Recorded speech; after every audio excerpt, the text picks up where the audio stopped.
Eli was showing Peter their bedroom, to the right of the big original room.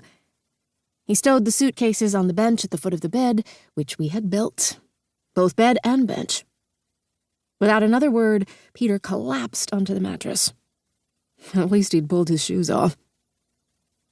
After a couple of minutes, Felicia trudged out of the bathroom and into the bedroom, her face clean.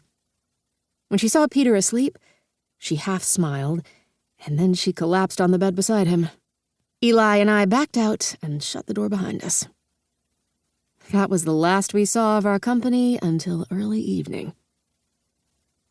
Eli and I ate sandwiches outside at the picnic table under the live oak tree. He'd gotten cash for the job this morning, which was not always the case. Sometimes he was paid in produce or chickens or rabbits. Once a goat. At first, this had astonished and disgusted him, but now he'd adapted. I'd dug a pit and barbecued the goat, and it had been delicious. We'd fed everyone on the hill. Jackson and my mother had come too. "What shall I do?" Eli said after we'd eaten. He glanced at the house, hopeful he'd see Peter come out. He would be restless until he could talk to his brother. This was a thing I'd learned about Eli after we'd gotten married. He was not good at just being. He didn't mind a good project, but he was not one to just take a morning off to fish or hunt. "You can return the car to John Seahorse," I said. "Tell him it drove fine. And if you could drop by the hotel to tell Jackson our company got here safely, I'd appreciate it." I handed him the car key. Eli jumped up and started downhill. There was a breeze, and his long, light hair blew back in a pretty way.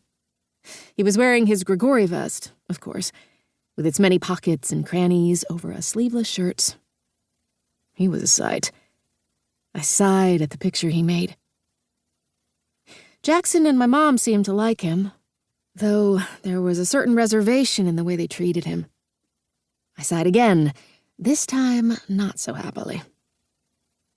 I went into the cabin to wash our plates and found that Felicia had tossed their travel clothes outside the bedroom door.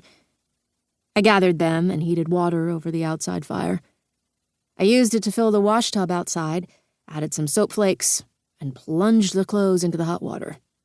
I scrubbed them and rinsed them and hung them to dry, which wouldn't take any time at all on this hot sunny day.